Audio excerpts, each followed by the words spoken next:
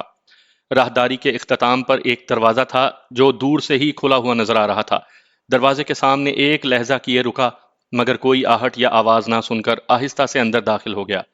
یہ ایک ڈرائنگ نما کمرہ تھا۔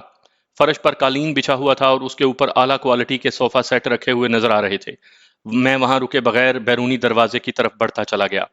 دروازے کے سامنے ایک مرتبہ پھر رک کر میں نے باہر جھانکا۔ عمارت کے گیٹ پر دو افراد کھڑے نظر آئے۔ دونوں نے ہاتھوں میں ہتھیار پکڑے ہوئے تھے۔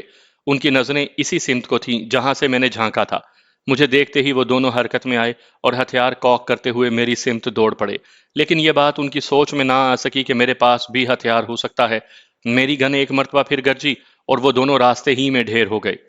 پرانی میگزین اتار کر میں نے نئی میگزین لگائی، کیونکہ اس میگزین میں سے کافی گولیاں میں فائر کر چکا تھا اور گن کسی بھی اہم صورتحال میں دھوکہ دے سکتی تھی۔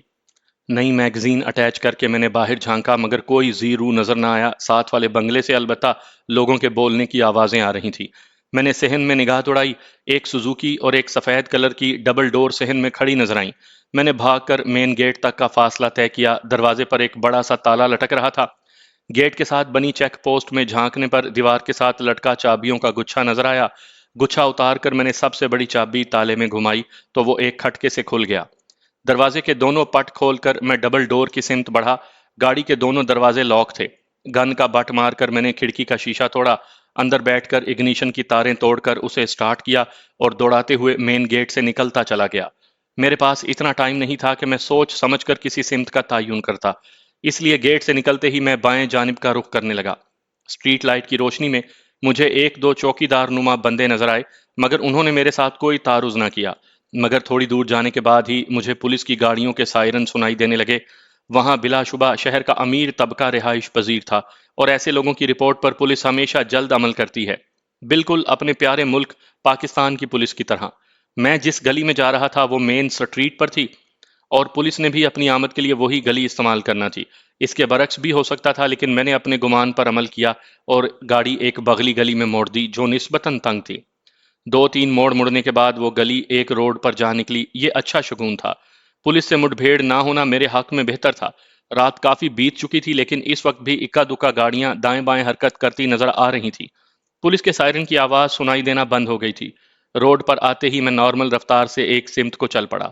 دشمن کی قید سے تو میں آزاد ہو گیا تھا، لیکن ہتھ کڑی کے حلقے قید کی نشانی کے طور پر میری کلائیوں کی زینت بنے ہوئے تھے۔ ان حلقوں سے چھٹکارے کے ساتھ مجھے اس ملک سے بھی نکلنا تھا، جو کافی مشکل نظر آ رہا تھا۔ مجھے پتا تھا کہ تھوڑی دیر کے بعد ہی پورے شہر کی پولیس اور خفیہ ایجنسیوں نے میری تلاش شروع کر دینی ہے۔ بدقسمتی یہ تھی کہ میرے تازہ ترین فوٹو ان کے پاس تھے اور ان کی مدد سے انہیں میری تلاش میں دشواری پیش نہ آتی۔ میری سوچ کے گھوڑے گاڑی سے کہیں زیادہ تیز رفتاری سے دوڑ رہے تھے، لیکن کوئی واضح لایا عمل مجھے سوجھ نہیں رہا تھا۔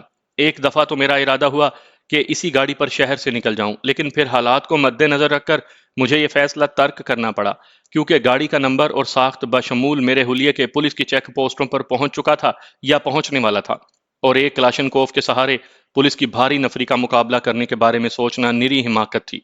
راستے میں مجھے ہوٹل بھی نظر آئے، لیکن ان میں رہائش اختیار کرنا میرے لیے ناممکن تھا۔ ایک ویران روڈ پر گاڑی کی ہیڈ لائٹس میں مجھے راہگیر نظر آیا جو ہاتھ اٹھا کر مجھ سے لفٹ مانگ رہا تھا۔ پہلے تو میں نے اسے کوئی اہمیت نہ دی اور آگے گزرتا گیا، مگر پھر خیال آیا کہ اس اجنبی شہر میں آخر کب تک یوں ہی سرگرداں رہوں گا؟ سر چھپانے کے لیے کسی ٹھکانے کو تو تلاش کرنا ہے، تو اسی راہگیر سے ابتدا کیوں نہ کر لی جائے؟ یہ سوچ کر میں نے بریک لگائی اور گاڑی ریورس کرتا ہوا اس راہگیر کے قریب آ کر رکا۔ اس کے گاڑی میں بیٹھنے سے پہلے ہی میں نے گن اٹھا کر دروازے کی جانب اس طرح رکھ لی تھی کہ اسے نظر نہ آ سکے۔ اندرونی لائٹ میں نے پہلے سے بجھائی ہوئی تھی۔ وہ کوئی سکھ تھا، گاڑی میں بیٹھتے ہی اس نے مجھے پرنام کیا۔ میں نے بھی سر ہلا کر اسے جواب دیا اور گاڑی آگے بڑھا دی۔ کہاں جانا ہے؟ میں نے گفتگو کی ابتدا کرتے ہوئے کہا۔ اگلے چوک تک، وہ مختصراً بولا۔ جس جگہ اترنا ہو بتا دینا۔ جی۔ اس دفعہ اس کا جواب پہلے سے بھی مختصر تھا۔ عجیب کم گو شخص ہے، میں نے دل ہی دل میں سوچا اور اپنے ذہن میں اپنا مدعا ترتیب دینے لگا، لیکن اس سے پہلے کہ میں کسی واضح لایا عمل پر پہنچتا اچانک ہی وہ بولا، بس جی یہیں روک دیں، اور میں نے بے اختیار بریک لگا دی۔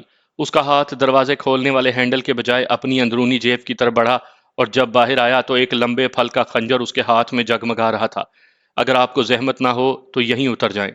وہ خنجر لہراتا ہوا بولا، تھوڑی دیر تک کوئی نہ کوئی گاڑی مل جائے گی جو آپ کو گھر تک لفٹ دے دے گی۔ واہ بھائی واہ، میں کہا لگا کر بولا، اس کو کہتے ہیں چور کو مور پڑنا۔ اوئے مسٹر، وہ میرے قریب ہوتے ہوئے بولا، ہنسنے کا نہیں کہا ہے، گاڑی سے اترنے کا بولا ہے۔